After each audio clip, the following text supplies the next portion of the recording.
So we're good? Excellent.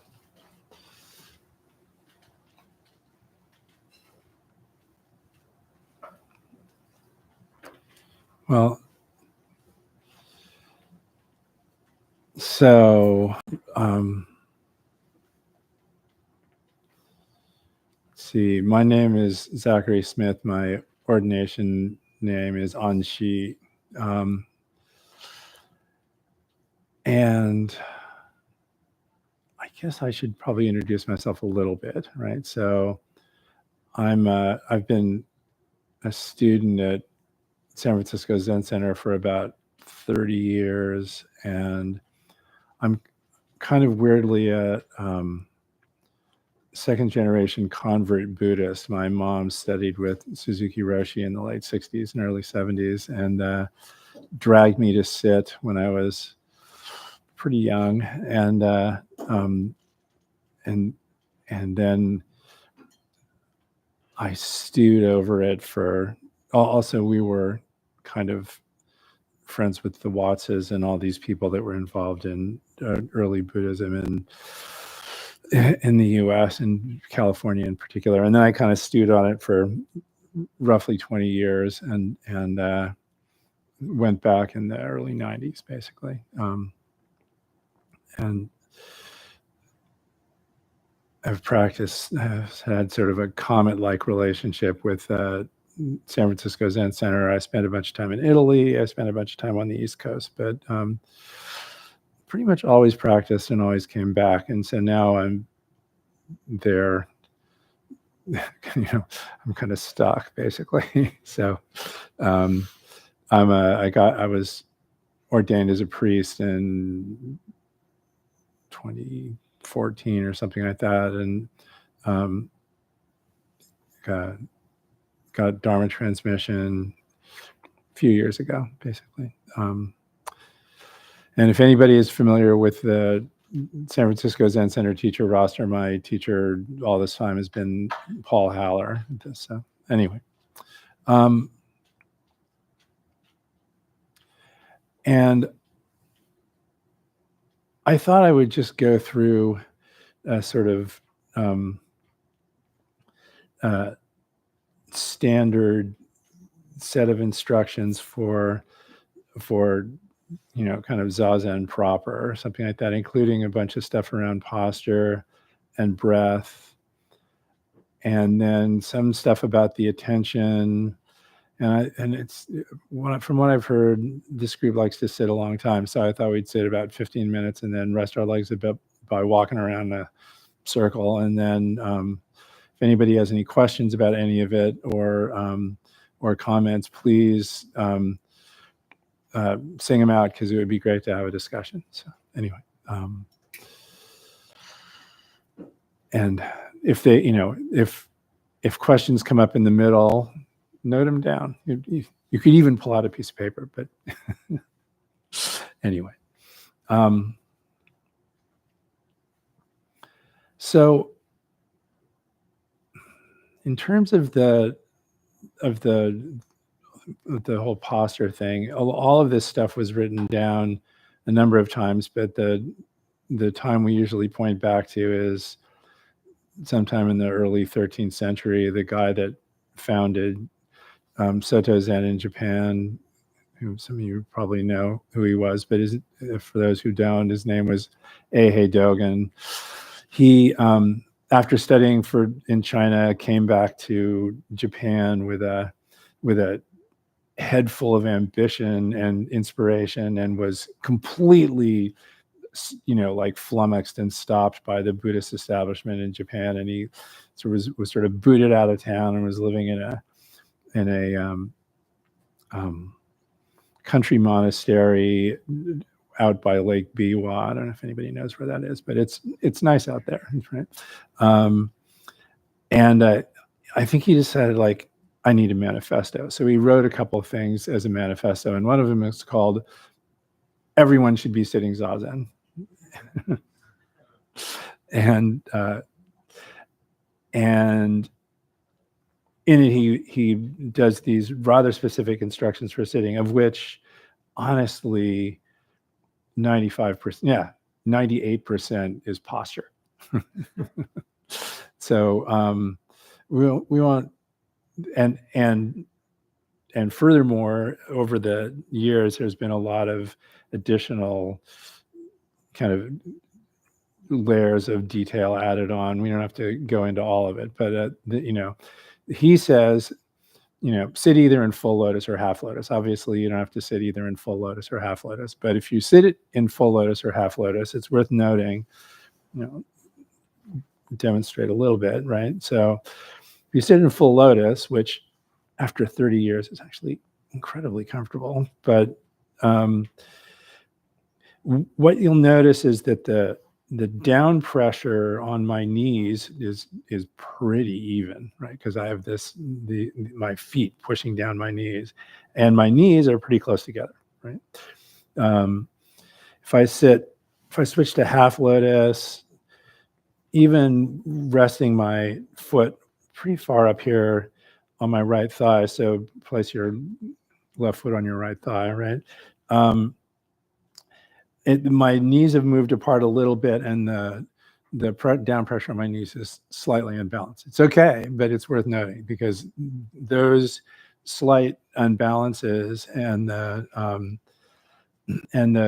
the spread of your knees, if you sit a lot, you'll notice that those have effects on your musculature and your psoas muscles in your upper thighs that you're going to have to deal with, basically. And then typically, from here you can drop your if the twist in your hips doesn't like this, you can drop your foot down on top of your calf. That works good. That some people call this quarter lotus. And then the final tail end of that trajectory is this, which is generally called Burmese posture. And you'll notice my knees are now pretty far apart again, which is fine, but it has the posture has a very different feel than either full lotus or half lotus. And then, is anybody sitting seiza? Maybe some people are, maybe not. But you can sit like this. This has been added. The Japanese word for this, I think, just means kind of regular sitting. But it's also a variant on Viryasana, the yoga posture, I think, right? But anyway, so the simplest version of it is like this, which is, again, pretty comfortable, but after a while, almost everybody's feet fall asleep. So you can stuff a cushion under here to elevate yourself so your legs or feet don't fall asleep. And there are yoga blocks you can use for this. People use benches. I'm not sure I see any benches, but anyway, all of those are ways to adjust your seiza seat. And then finally, you can sit in a chair, right? And in all cases, the primary request is the same, right? You want to feel firmly planted. So it's good to have your knees down, or if your knees don't go all the way down, then it's often good to support them by putting something underneath them, right? And you want to feel like your knees are planted if you're sitting on a mat and your butt is planted, or if you're sitting in a chair, you want to have your feet feel really solidly planted and your sit bones planted in a way where your primary point of contact with the chair is your sit bones, kind of, right? And some chairs, it's easier to do that than others. Sometimes chairs want to suck you in and fix it so that you're the primary point of contact is sort of your gluteal muscles and maybe the back of your thighs. But it's really good to adjust your posture on the chair so that you're really planted on your sit bones, because that makes your upper body posture a lot easier to manage, basically. So having done that, having taken a lower body posture that has that sense of being balanced and planted, then from here up, it sort of goes like this. You should Maybe rock right and left. Find the point of balance. Rock forward and backward. Find that balance. It doesn't matter if you're sitting straight up, right? That's not really the key. The key is with your body, you should feel balanced, right? So the way you can sort of fiddle with that is if you rock right and left, you can feel where gravity sort of starts to pull you the other way. Just find the midpoint there. And the same with forward and backward. And then there's a similar thing to do with your pelvic tilt. If you tilt your pelvis forward, you'll notice one kind of compression in your lower back. If you tilt your pelvis back, there's another kind of discomfort that you can eventually land in where your back is bowed out and you're sort of pulling on your upper quads, essentially. So find a spot in the middle there where your lower stomach muscles and the muscles in your lower back are softly engaged and sort of feel evenly engaged, right? And that's the recipe for maximum uprightness or something.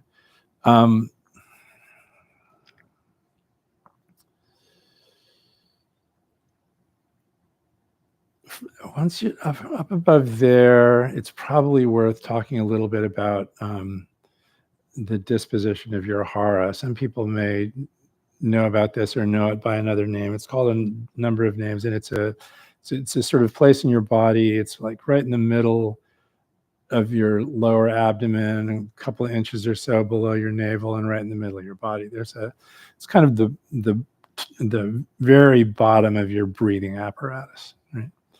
And it's one of the sort of lock locations in yoga. It's the one that's right above your pelvic floor, basically. Zazen is very focused on the hara. So you can imagine, just find that spot right in the middle of your body, a couple of inches below your navel. And then imagine that there's a pillar planted there and that it's pressing gently up against your sternum and lifting the chest in such a way that you're not cranking it up. It's more like it rolls up and opens your shoulders out and allows your head to float up and back off your shoulders.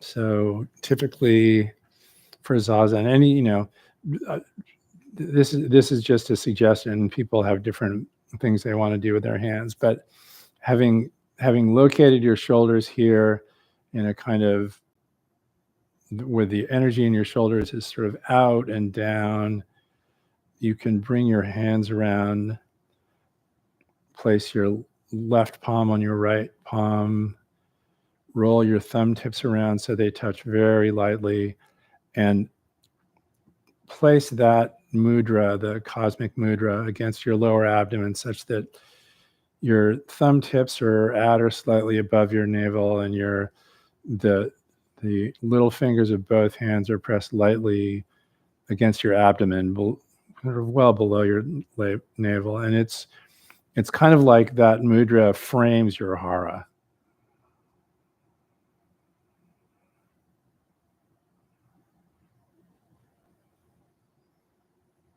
Again, the head can float off the shoulders, and it's as though there's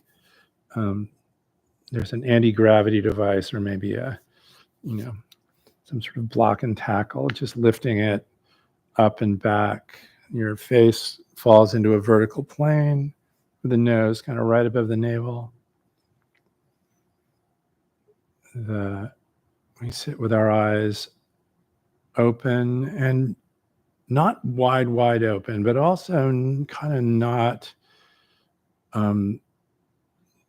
not too slouchy either. Kind of normally open and with the gaze quite wide, so that you're taking in a substantial amount of the periphery, and your gaze just rests in front of you, and you can just let the eyes rest there and let them settle slowly. Eventually they'll stop saccading around and taking in the room, and you'll be just left bringing in the light, bringing in the patterns. It's like you're listening with your eyes, not looking.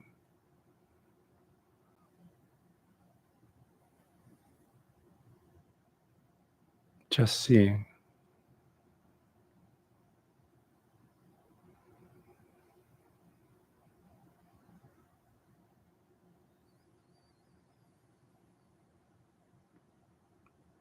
So now about breathing. The primary mode of breathing in Zazen is similar to a very low drama form of yogic Ujjayi breathing. So you can bring a little attention or bring your attention and a little tension to your hara, and maybe even a little bit to the muscles of your pelvic floor, so your root lock, if you know the terminology for yoga. And with that tension there, just let the breath collapse completely out of the body, breathing out through the nose.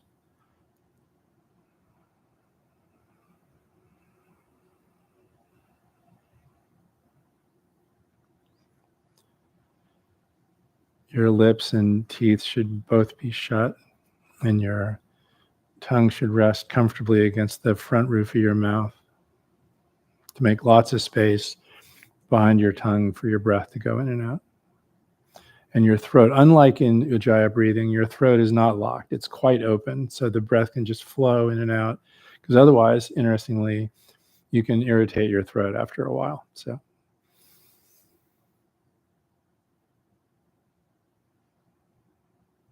again, let the breath collapse completely out of the body.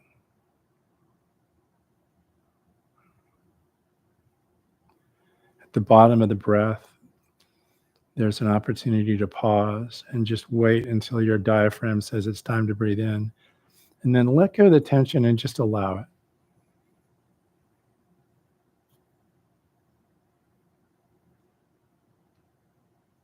And then when your lungs are full, just turn it around and allow the breath to fall out again. It's as though the breath is collapsing into the hara and rising up out of the hara and filling the body. And you can even visualize, if you like, the breath rises up out of the hara, climbs up your back, softening the muscles in your back, up the neck, rolls around and lands right here in the middle of your forehead. And then on the out breath, falls down the front of the body, past your sternum, past your solar plexus, into the hara. That's it. You don't have to do that, but it can help at least sometimes to imagine your breath making that circle, kind of as a way of settling the body. And also, interestingly, it's a kind of instant massage. You can loosen up some of the tension in your upper body and allow it to collapse into your hara along with the breath.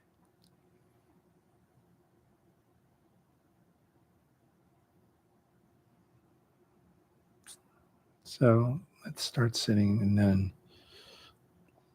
I'll have a couple other things to say about it.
In his instructions on Zazen, Dogen says exactly one thing about the mental life in Zazen.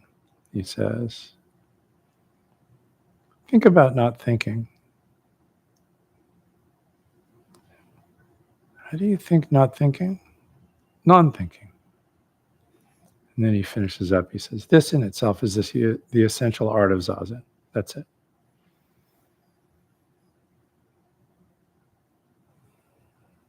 And it's worth maybe pointing out that with the breath and with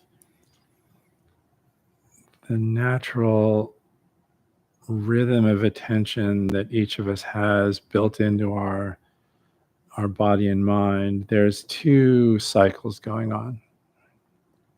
First of all, there's the breath.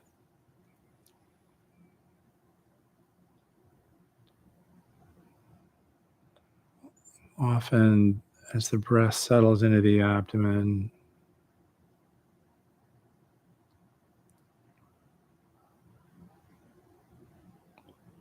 there's this there's a pause, a moment of relaxation where fundamentally there's very little going on.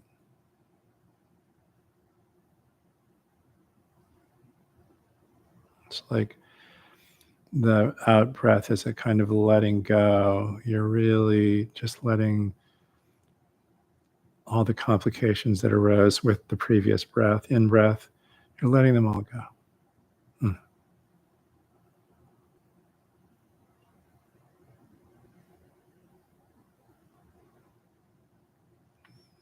There's no need to make too much of a big deal out of the pause at the bottom of the breath. It's easy to overdo it and make yourself kind of anoxic. But if you just let it take exactly as long as it wants to take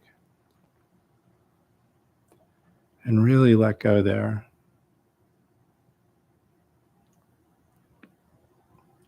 this mode of being starts to swim into focus where there's very little going on, and the activity of self-construction, self-narration, planning, grasping, etc., just settles a bit and isn't so much of a big deal. Really on every breath.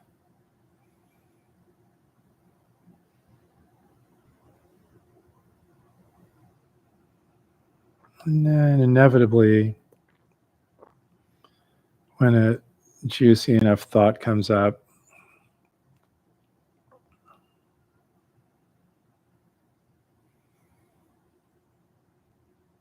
the mind will be taken up with it, and you'll notice, if you attend to it, that the connection with the sensory reality, the proprioceptive sense of the body, the awareness of the contents of the sensorium, the eyes, ears, nose, tongue, the sense of the air against the skin, all recedes and kind of is obscured, sometimes obscured pretty substantially, actually.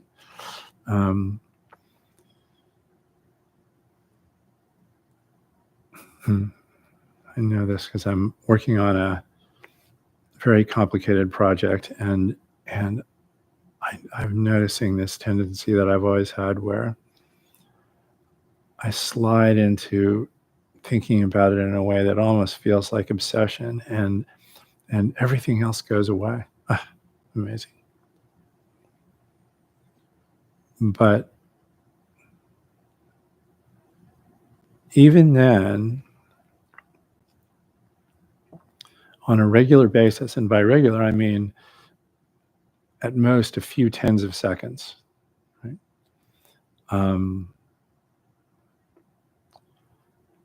That awareness, that connection with the body, the breath, the contents of the sensorium, and so on, doesn't exactly reassert itself. It's more like it suggests itself. It's more like, look, here's what's going on out here, just in case you wondered, right? And the request is when you're sitting to honor that suggestion and to use that brief opening of the portal to the larger world as a prompt to connect there, to really let the awareness expand into the body, into the world beyond the body. If there is a world beyond the body, we can talk about that. And let things settle there. Watch what happens to the tail end of that thought event. Sometimes it just continues in the background. Sometimes it sort of fades out. Sometimes it reasserts itself strongly, like, no, you need to be thinking about this, right? Okay, that's fine. But just know that those two cycles of attention are always available and have the potential of even cooperating and can act as a counterweight to and a kind of container for the everyday activity of, again, self-narration, self-construction, grasping and aversion, and all those delusion-producing activities of mind that we're so familiar with.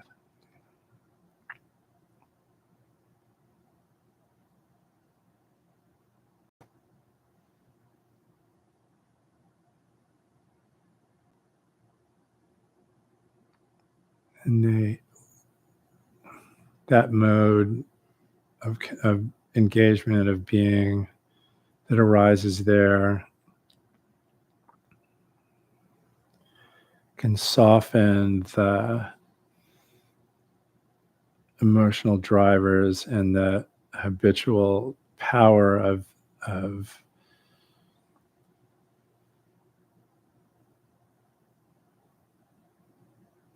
the mode of self-construction in a way that can be experienced as a tremendous relief. It's like putting down a burden.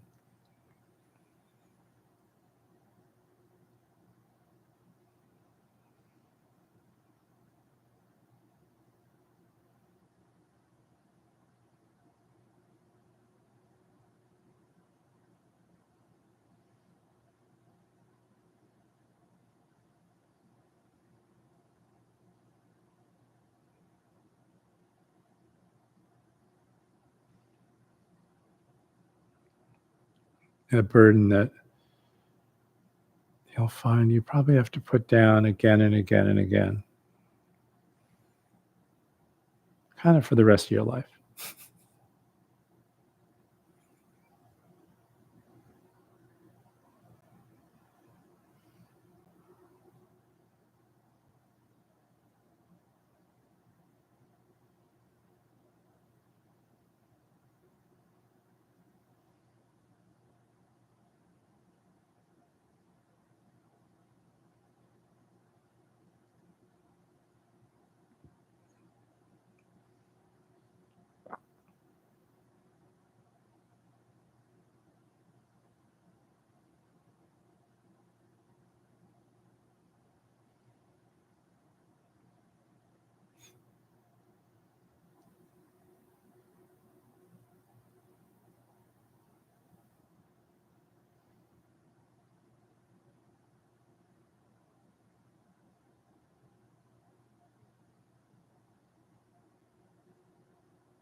See if you can follow how the mind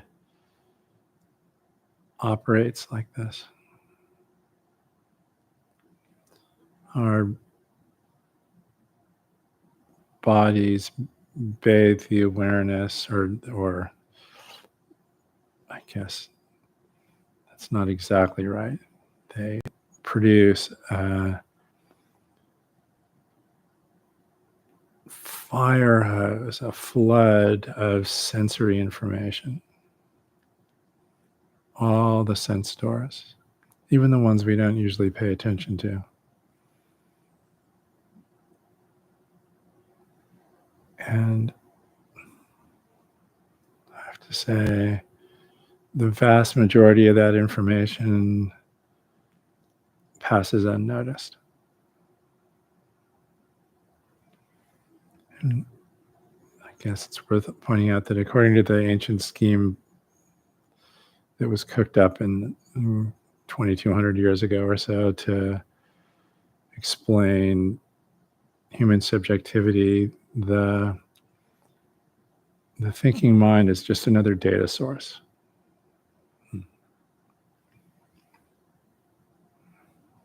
A narrator glued to a associative memory.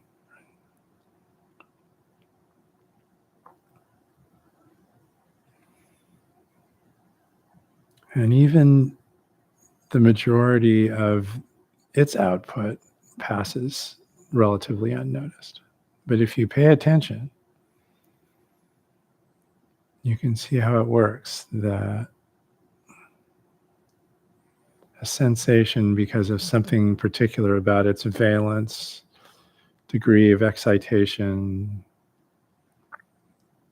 pleasantness or unpleasantness, arises into our perception, into our attention. And as a result, that narrator and the associative memory, the pattern memory, that in Sanskrit is called the storehouse consciousness, alaya vijnana, right? Kicks into gear and produces something. Sometimes it's an explanation. Sometimes it's just a recognition. And under normal circumstances, that's it. After that happens, there's no more to do, right?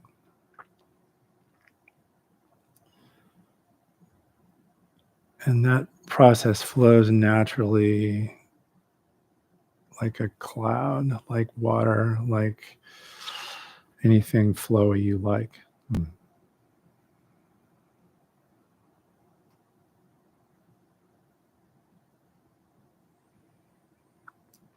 But sometimes the valence of the sensation or the accompanying thoughts is sufficiently high that it kicks off more thinking. And at that point, it becomes harder and harder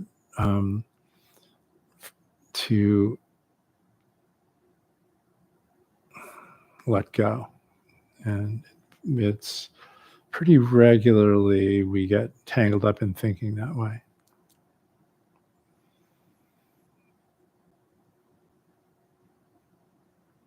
Either because of the autonomous suggestions of our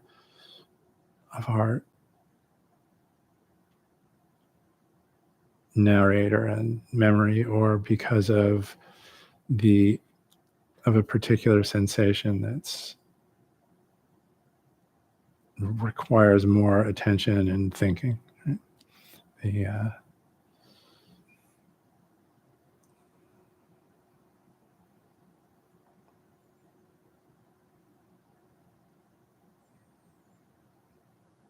Just to observe the intimate details of that process and how it works for you. Just let it come and go.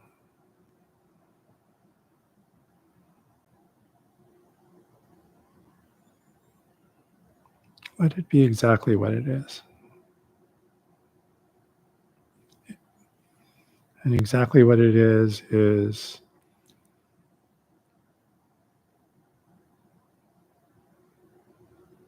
emptiness reaching into the body and leaving an imprint. It's your life, your precious life arising in this moment, in the body, in the mind. What could be better?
So,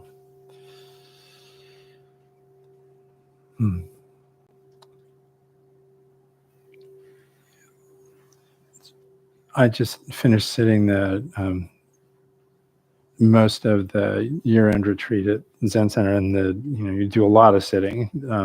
Sometimes it's sitting during rituals, sometimes it's just sitting, and after a while you need to move your muscles in a different way. So I thought I'd do some walking meditation too, as long as we're here.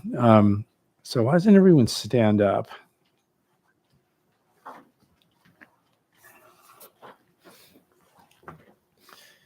And the kind of nature of the standing posture is, get your feet right about here, pretty much directly under your hips.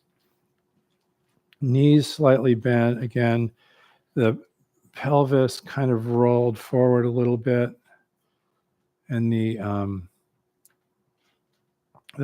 upper body pretty solidly exactly like it is when you're sitting zazen. There is a hand posture. If you're interested, you put your left thumb inside your left fist, place your right palm over that, and with the thumb resting on top, and you place that right about here. So if anybody wants to do that, that's great. This is called shashu. And then from there, why doesn't everyone make a big circle? Is that possible? So the people at the way back up, and everybody spread out and make a big circle around this cluster of mats, basically. Yeah, I think that's going to work great. Okay. So everyone turn to your left. Okay. So on the next out breath, reach forward just a little bit, like just a half a step with your left foot, and plant it.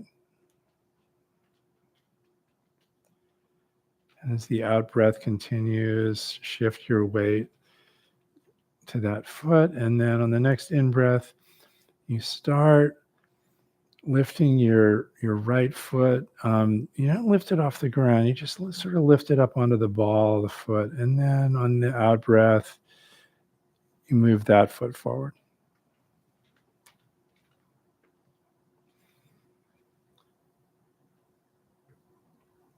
And whatever rate and depth your breath is, just follow the breath with the feet. Follow the feet with the breath. Obviously, it doesn't matter how far we go, and it doesn't matter how fast we don't get there. So.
See if you can really register your contact with the floor, either through your socks or not. It's okay. But really notice how the foot spreads and takes in the floor.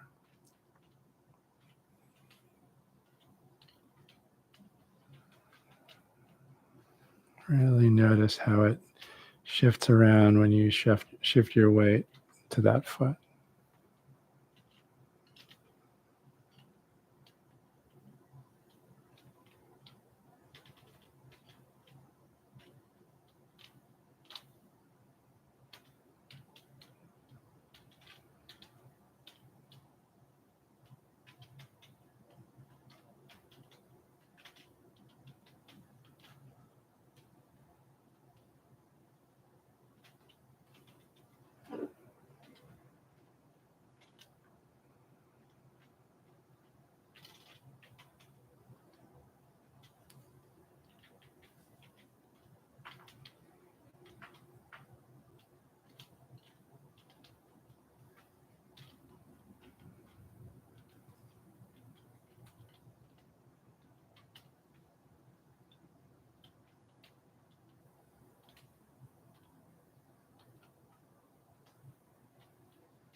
All right, that's good. How about everybody goes back to their seat?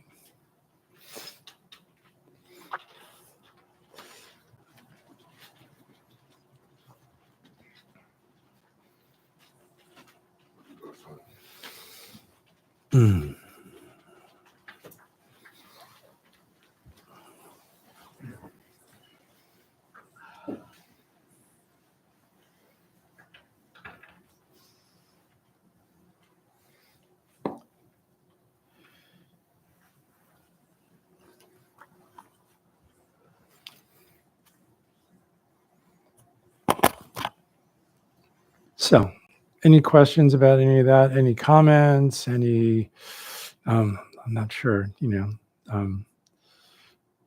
stories? Anything? Can you discuss the arm posture again? Yeah, absolutely. I found myself, like, when I would adjust a little bit throughout, I found myself like raising my shoulders and realizing that I was losing this Right. Yeah. And that's, so it's there's a, obviously the hand posture has a dynamic relationship with your shoulders, right? So the idea is that if you visualize it, you can visualize it as your arms making a pretty large circle, right? Then pretty round, and embedded in the middle of that is the circle of your hands, right? And you can also imagine that the joints of all the joints, the shoulders, elbows, wrists, and all the little joints in your hands are kind of airy and full of space, right? So, and then there's a sweet spot in terms of the placement. Now, here's the thing. If you're sitting in full lotus, right, actually, the bottom of this mudra is resting right very, very gently on your left ankle. Right? Okay. But if you're sitting in any other posture, that's not true. Like if you're sitting in half lotus, then there's a little space there, right? When you locate your thumb tips right above your navel, there's maybe an inch between your left ankle and your knuckle here, right? So to find the sweet spot, move your hands up and down until really it feels like there's almost no muscular effort, and it's easy to keep your shoulders out and back far enough such that you can feel the muscles in your upper back kind of relaxing and sliding down your back. Does that make sense? Yeah. And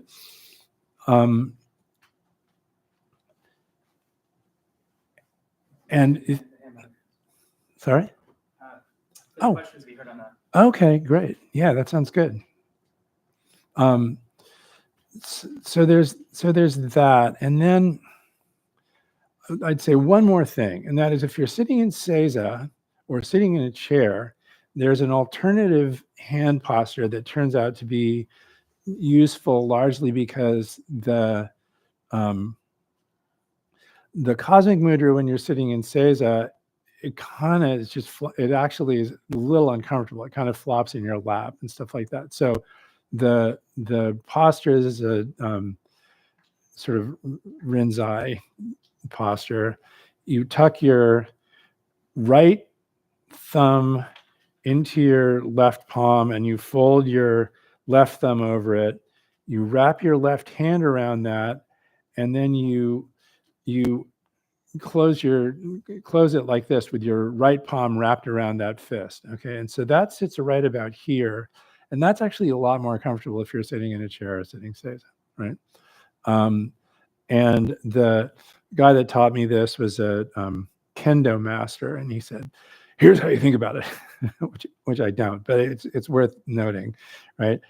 If you were a palace guard in the 14th century in Kyoto, you'd sit in this posture. You'd sit in flat seiza all day long with a pike getting out of this hand and pointing up into the sky. And so you should think about it that way, right? That's fine. But basically it is actually pretty comfortable, right? And it allows this circle to stay circular and your hands to rest a little higher. That's all. So does that help? You have any more questions about that? Okay, good. Yeah. Yeah, you're welcome. Go ahead. Do you have the mic or? Yeah. Okay, great. Can you speak a little bit to why? Yeah, maybe I didn't on. I didn't hear it, but yeah.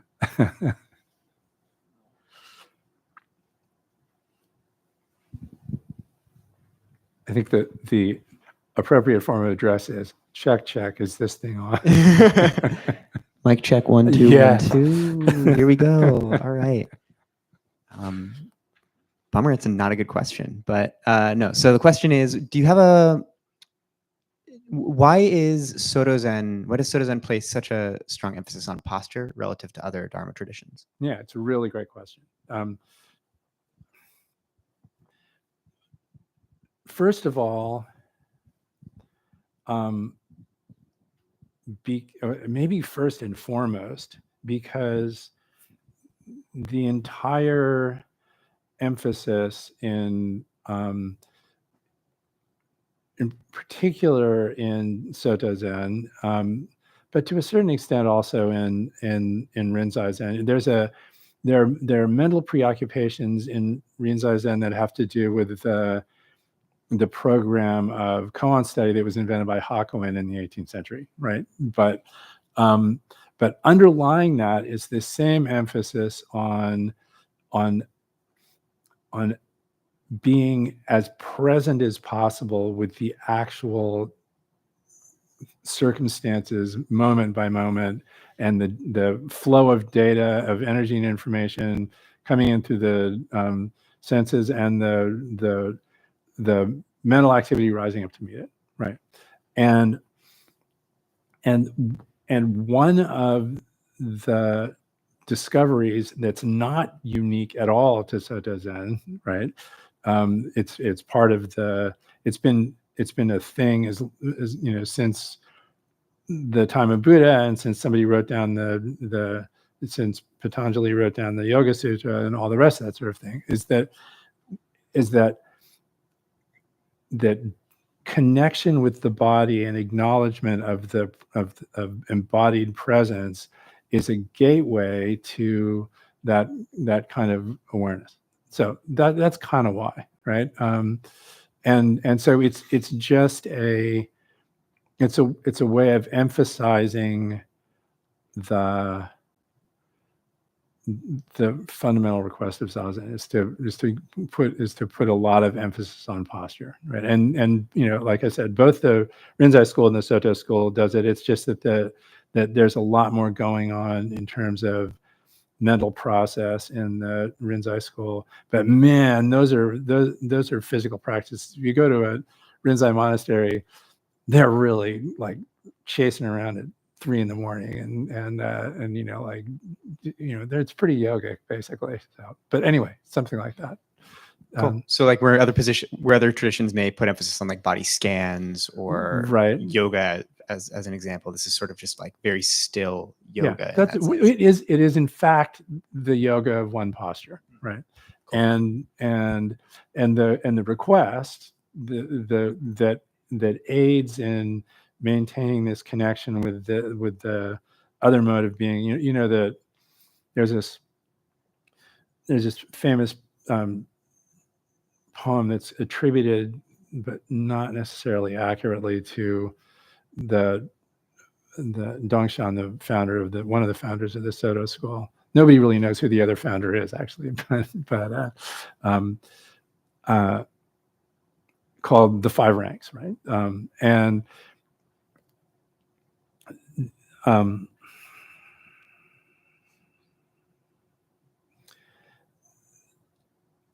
The two modes of engagement that everybody talks about, particularly in the Zen world, but to a certain extent in the Buddhist world in general, right? He calls the crooked pian and the straight zhong, right? And by crooked, it can mean like leaning, distorted, whatever. It's the word you use apparently.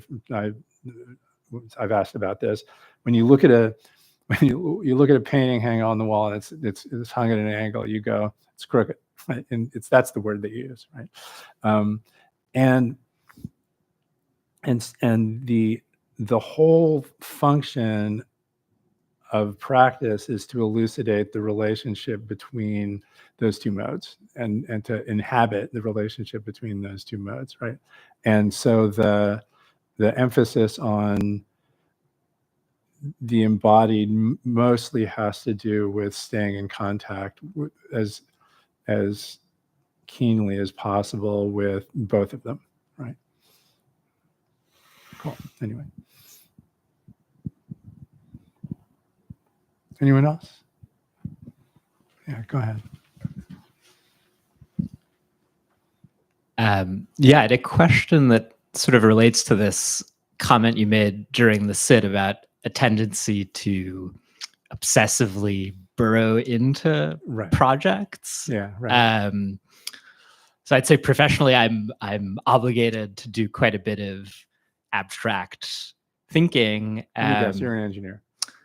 Academic. Oh, no kidding. Oh, excellent. Okay, good.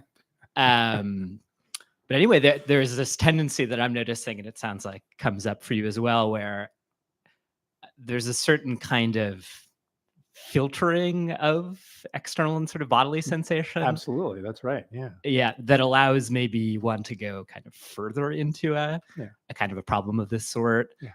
And so there seems to be a kind of like a short-term benefit where there's a sense of boundarylessness with this kind of abstract or theoretical realm. Yeah.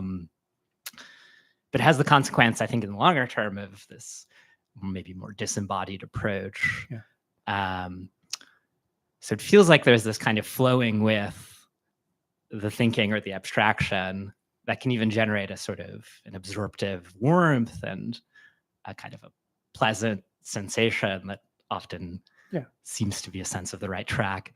Yeah, exactly. Yeah. So let's be clear, like we're humans. One of the greatest gifts of some sort of combination of biological and cultural evolution is the ability to do just that, right? The fact that there's this neuroscientist that I used to read all the time that did all this work on banana slugs because he was at UW, and you can just grab a banana slug, in 30 seconds. You can walk out the back door and go, oh, banana slug, and tragically for the slug, do experiments on it, right? But at one point in one of his papers, he says this really inflammatory thing. He says, banana slugs have all the earmarks of higher thought except an ability for long-range planning. Right? And in humans, how good are we at long-range planning? Okay, but we have a decent gift for it, right? And ideally, it involves this ability to bring all of our attention to bear on some problem that we're holding in our head and turn it around and watch insight arise. It's amazing. Like I used to write CAD systems for a living, so do automated routing and placement and computer-aided design for printed circuit boards, right? And it's a very hard problem, right? And I would leave the office in frustration, drive home, lounge around the house, take a shower, and drive back. And almost invariably, by the time I'd gotten back to the office, like this thing comes up, like, Ding. Okay, there you go. Right. It's amazing how it works. And that's a gift. And there can't possibly be a problem with it. Right. The issue is that mechanism keeps cranking all the time in some ways, and it's subject to delusive cranking. Because why? Well, because our field of view is limited, and because we're subject both to accidental delusion by virtue of not being able to know everything, and willful delusion because they're emotional drivers for wanting things to turn out the way we want them, right? Etc. Right. So the idea of practice is that it's an antidote to those, not an indictment of that kind of thinking that you're talking about. Does that make sense? Or it does. I guess, if I were a tennis player, there'd be a kind of flow involved. Yeah, that would be absolutely. very physical. Yeah. But I'm not a tennis player, Yeah. and sit in front of a computer, in front of a book a lot. Yeah, exactly. So I'm absorbed in that, but in a way that kind of removes certain sorts of information. Yeah. Should I be trying to include that information? So I would say it's a really great question. I would say let yourself really dive in, right? And then what you'll notice, and this is absolutely universal as far as I can tell, and certainly it was true for me, as I was saying earlier, typically some tens of seconds after you dive in, the contents of your sensorium makes a little suggestion like, look, here we are, right? And just to, you can set those aside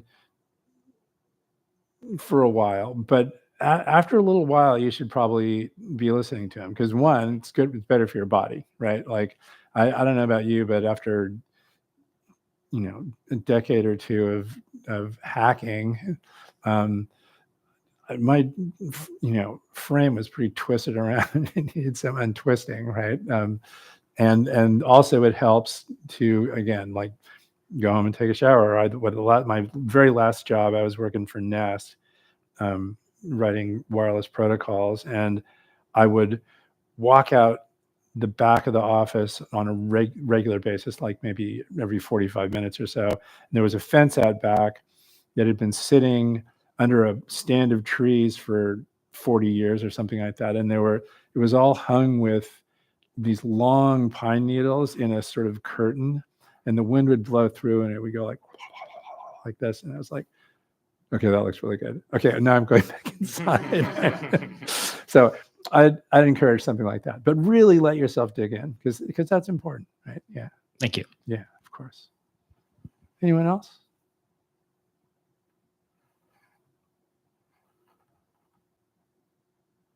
Go ahead. And then you.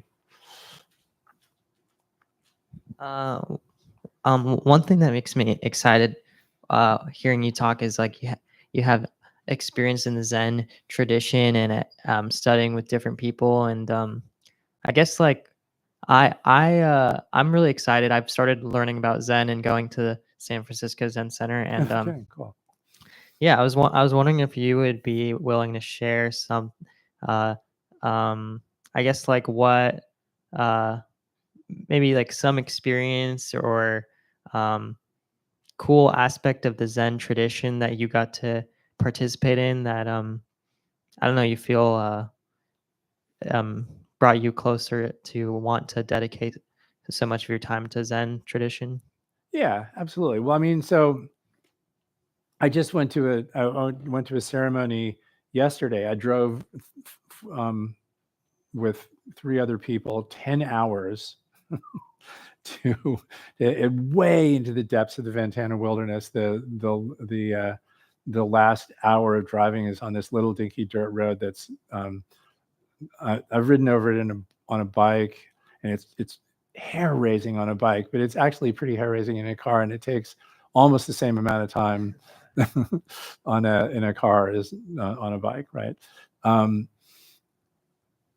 and basically it's this ancient ceremony where there are, ever since Buddhism started, there have been these seasons in it where it used to be during the rainy season, everybody would get together and practice together really closely and not do so much wandering around and so on and so forth. And so in Japanese, those are called ango. And so there's an ango in the fall up until, well, yesterday, right? And typically a person, and this goes back at least as far as the origins of the Zen school, during the practice period will be appointed head monk. So they're kind of a surrogate abbot, and they have particular duties and so on and so forth. And at the end of the practice period, there's a ceremony where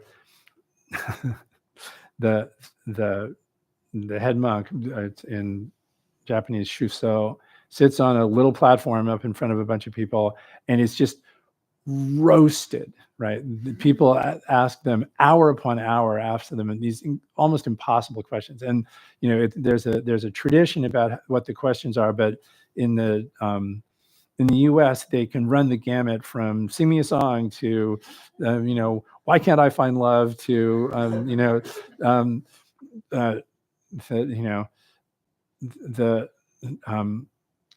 the relative and the absolute are not one, not two. Does that help? And it goes on like that, right? It's really it's kind of amazing. And when I did that, I just went to this one yesterday. It was fantastic, and furthermore, the food was great, right? But when I did that, I was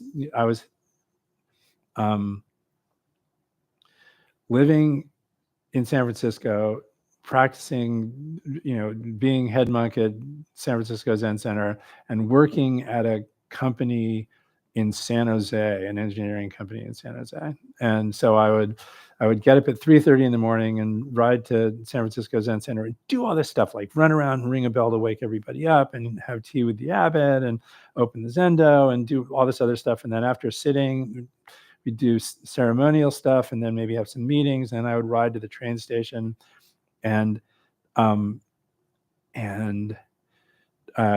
get on the train and go to San Jose, ride to work, and then unwrap that and go home. And I'd get home about 9:30, 10 o'clock at night, and my family had put out a plate with some food on it and covered it up so it wouldn't just be icy cold. And I would sit down and eat my little dinner and go to bed, right?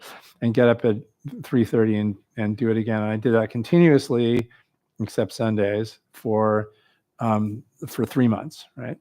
And it was exhausting. And over the course of it, my body got really, I was doing a lot of bike riding and a lot of sitting, and it was really hard on me. And so things got more and more painful. And the last portion of the ongo is a 7-day retreat where you're sitting. Well, I just went to the most recent one. You're sitting a lot, right? You're easily 10 or 11 hours a day.